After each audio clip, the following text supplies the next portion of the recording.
Et si on allait checker les énergies de ce soir en nouvelle lune vierge? Ce qui peut un peu te secouer dans la soirée, la nuit, voilà. Là, on va commencer j'avais commencé le bélier et d'ailleurs, je fais un gros bisou à ma nana parce que là, la synchronicité, elle est juste pépite. Parce que bon, pleine lune, vierge, bélier et puis c'est la, nouvelle lune en vierge qui est sortie pour le bélier. Alors là, c'était pépite. Le bélier doit et plus cette nouvelle lune peut lui apporter une prise de décision, mais inspirée, quelque chose qui l'aspire, quelque chose qu'il désire, que c'est le moment de prendre cette décision.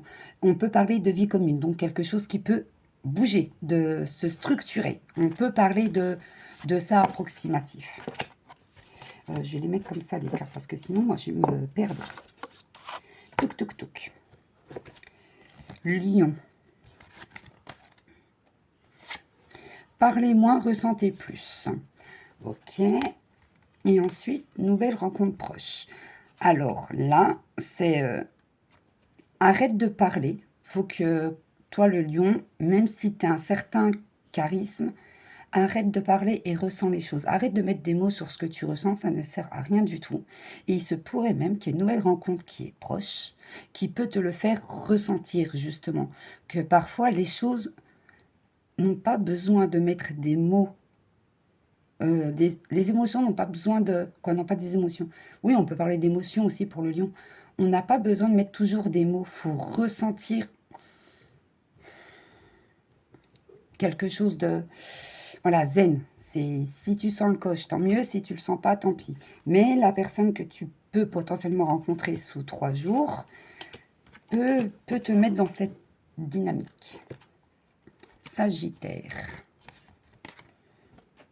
Soyez vrai. Ouh. Là, le Sagittaire, c'est plutôt soyez vrai. Faut arrêter d'être dans le faux. Faut arrêter de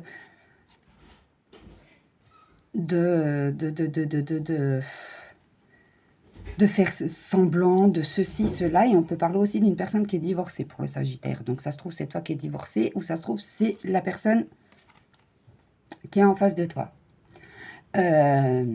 Il faut que tu sois dans le vrai dans cette relation. Arrête de vouloir montrer des choses qui ne sont pas toi, en fait. C'est ce que je ressens le plus. On continue avec les signes d'air. Gémeaux.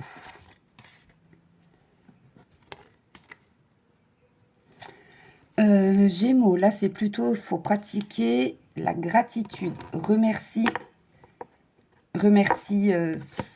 tes guides, etc., pour tout ce que tu ressens à l'heure actuelle. Même si tu es nostalgique, voilà, il faut pratiquer la gratitude parce qu'en fait, il faut que tu arrives à t'adapter à ton propre rythme émotionnel.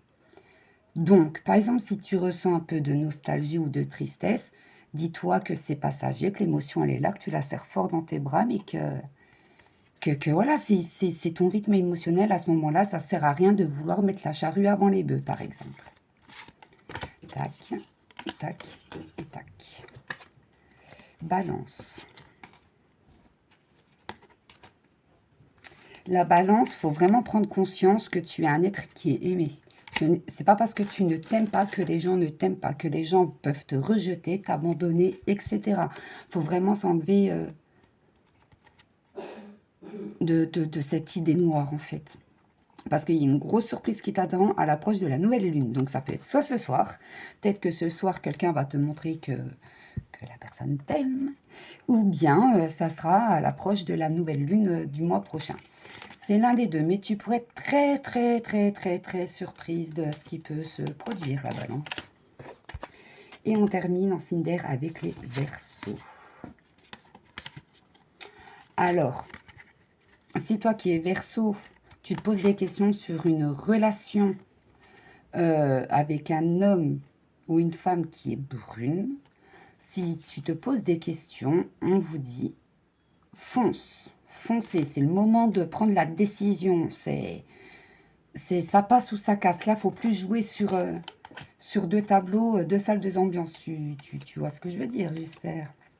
Allez, on continue partie 2 avec les autres signes.